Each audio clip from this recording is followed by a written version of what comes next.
Uma vida com propósitos, de Rick Warren. Dia 11. Tornando-se amigo de Deus. Assim como tivemos restaurada a nossa amizade com Deus pela morte de seu Filho, sendo ainda seus inimigos, certamente seremos libertos da punição eterna por meio de sua vida. Romanos, capítulo 5, versículo 10. Deus quer ser seu melhor amigo. Seu relacionamento com Deus tem diversos aspectos.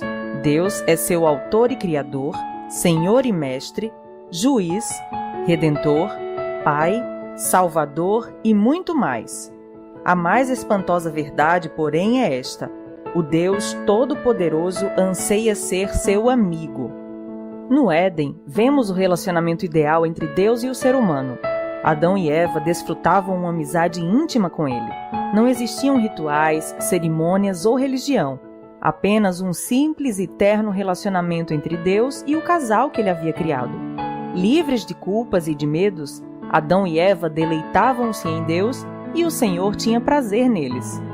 Fomos feitos para viver continuamente na presença de Deus, mas após a queda, aquele relacionamento ideal foi perdido. Somente umas poucas pessoas no Antigo Testamento vivenciaram o privilégio de uma amizade com Deus. Moisés e Abraão foram chamados amigos de Deus. Davi foi chamado um homem segundo o coração de Deus. E Jó, Enoque e Noé eram amigos íntimos de Deus. Entretanto, medo de Deus, não amizade, era mais comum no Antigo Testamento. Então Jesus mudou a situação. Quando pagou nossos pecados na cruz, o véu do templo que simbolizava nossa separação de Deus foi rasgado de cima a baixo, indicando que o acesso direto a Deus estava novamente disponível. Ao contrário dos sacerdotes do Antigo Testamento que precisavam passar horas se preparando para encontrar com Deus, hoje podemos entrar na presença dele a qualquer instante. A Bíblia diz: podemos agora exultar em nosso novo e maravilhoso relacionamento com Deus. Tudo por causa do que nosso Senhor Jesus Cristo fez por nós, tornando-nos amigos de Deus. Isso está em Romanos, capítulo 5, versículo 11. Ter amizade com Deus só é possível por causa da graça dele e do sacrifício de Jesus. Tudo isso é feito por Deus, o qual, por meio de Cristo, nos transforma de inimigos em amigos dele. 2 Coríntios, capítulo 5, versículo 18. Um antigo hino diz: em Jesus, amigo temos. Mas, na verdade, Deus nos convida a desfrutar a amizade e a companhia das três pessoas da Trindade: nosso Pai, 1 João capítulo 1, versículo 3, o Filho, 1 Coríntios capítulo 1, versículo 9, e o Espírito Santo, 2 Coríntios capítulo 13, versículo 14. Jesus disse: já não os chamo servos, porque o servo não sabe o que o seu senhor faz. Em vez disso, eu os tenho chamado amigos, porque tudo o que ouvi de meu Pai, eu tornei conhecido a vocês. João, capítulo 15, versículo 15. A palavra utilizada para amigo nesse versículo não significa uma relação superficial, mas um relacionamento íntimo e de confiança. A mesma palavra é usada em referência ao padrinho de casamento, lá em João, capítulo 3, versículo 29, e ao círculo de amigos íntimos e de confiança de um rei. Em uma corte, os servos devem manter distância do rei, mas o círculo de amigos de confiança desfruta sua proximidade, bem como o acesso direto a ele e a informações confidenciais. Que Deus me queira como amigo íntimo é difícil de entender, mas a Bíblia diz: ele é Deus que zela com todas as forças pelo relacionamento que mantém com você. Êxodo, capítulo 34, versículo 14. Deus deseja muito que o conheçamos profundamente. Na verdade, ele planejou o universo e orquestrou a história, incluindo os detalhes de nossa vida, para que nos tornássemos seus amigos. A Bíblia diz: ele fez as criaturas, nenhuma criatura o fez. Começando do nada, ele fez toda a raça humana e criou a terra habitável, com muito espaço e tempo para uma vida em que pudéssemos buscar Deus, e que, em vez de ficar tateando na escuridão, pudéssemos de fato encontrá-lo. Atos, capítulo 17, versículos 26 e 27. Conhecer e amar a Deus são nosso maior privilégio, e sermos conhecidos e amados é o maior prazer de Deus. Ele diz: se alguém quiser se orgulhar, que se orgulhe de me conhecer e de me entender. Estas são as coisas que me agradam. Jeremias capítulo 9, versículo 24. É difícil imaginar como é possível uma amizade íntima entre um Deus perfeito, invisível e onipotente e um ser humano limitado e pecador. É mais fácil compreender um relacionamento de mestre para servo, de criador para criatura, ou mesmo de pai para filho. Mas o que quer dizer o fato de Deus me querer como amigo? Olhando a vida dos amigos de Deus na Bíblia, aprendemos 6 segredos para ter amizade com Deus. Faremos um exame de 2 desses segredos neste capítulo e de 4 no próximo. Tornando-se amigo de Deus por meio do diálogo constante. Você jamais cultivará um relacionamento íntimo com Deus apenas indo à igreja uma vez por semana ou mesmo observando um período de busca diária. A amizade com Deus é construída quando compartilhamos com Ele todas as nossas experiências. É lógico que é importante estabelecer o hábito de um momento diário consagrado a Deus, mas Ele quer mais que um compromisso na sua agenda.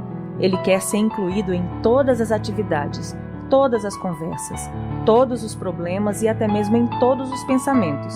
Você pode manter uma conversa contínua e ilimitada com Ele ao longo do dia, conversando sobre o que quer que você esteja fazendo ou pensando em cada momento. Orem continuamente. 1 Tessalonicenses capítulo 5, versículo 17. Significa conversar com Deus enquanto faço compras, dirijo, trabalho ou realizo qualquer outra tarefa. Um conceito equivocado bastante comum é o de que passar tempo com Deus significa estar sozinho com Ele.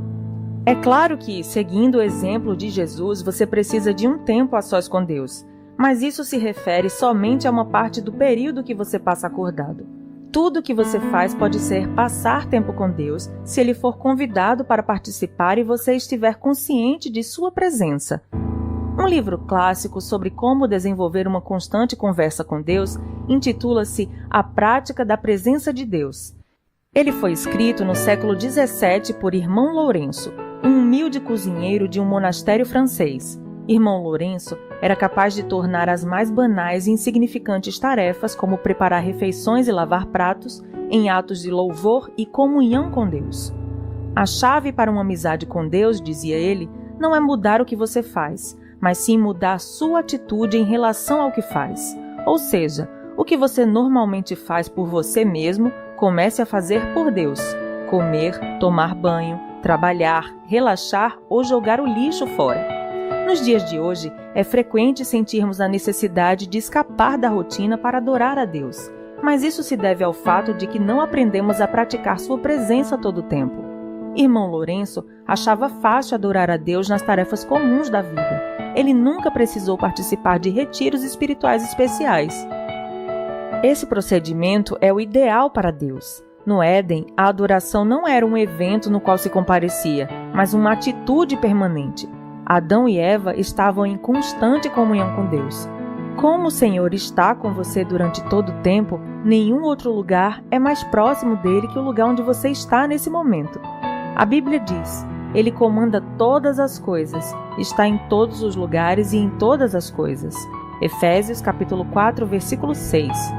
Irmão Lourenço também cultivava o hábito de fazer continuamente orações curtas e informais ao longo do dia, em vez de tentar realizar longos períodos de orações complexas. Para manter o foco e neutralizar divagações, ele dizia: não o aconselho a usar uma grande variedade de palavras na oração, visto que longos discursos são um frequente motivo para devaneios. Numa época em que a concentração é difícil, a sugestão para manter a simplicidade, feita há mais de 4 séculos, reveste-se de especial importância. A Bíblia diz: orem o tempo todo. 1 Tessalonicenses capítulo 5, versículo 17. Como isso é possível? Uma forma é utilizar orações sussurradas ao longo do dia, como têm feito muitos cristãos ao longo dos séculos.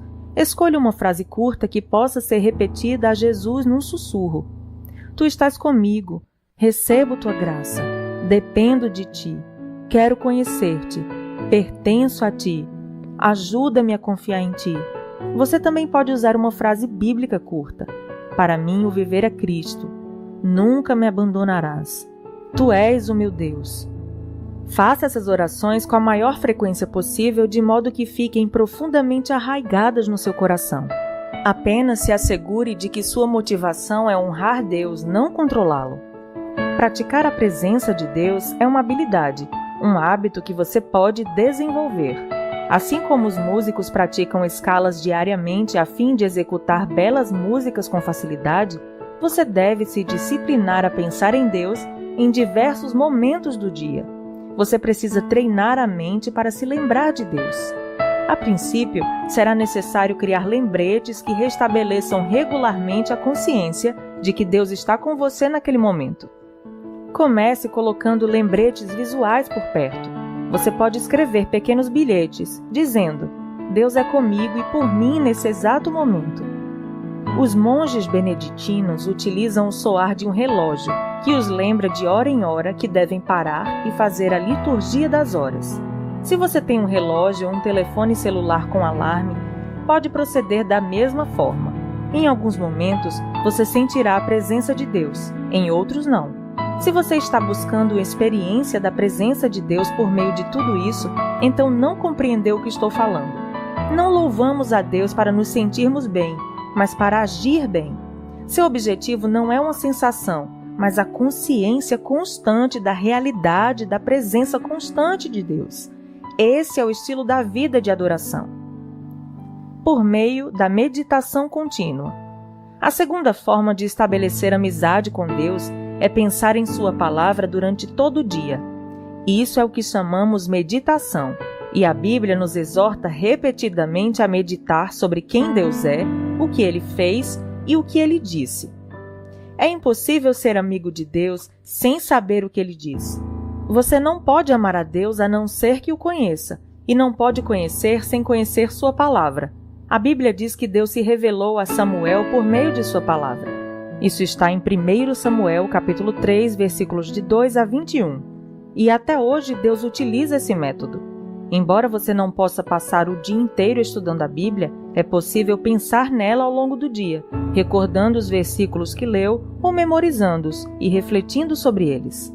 A meditação é frequentemente mal interpretada como se fosse um ritual complicado e misterioso, praticado por pessoas místicas e por monges em clausura.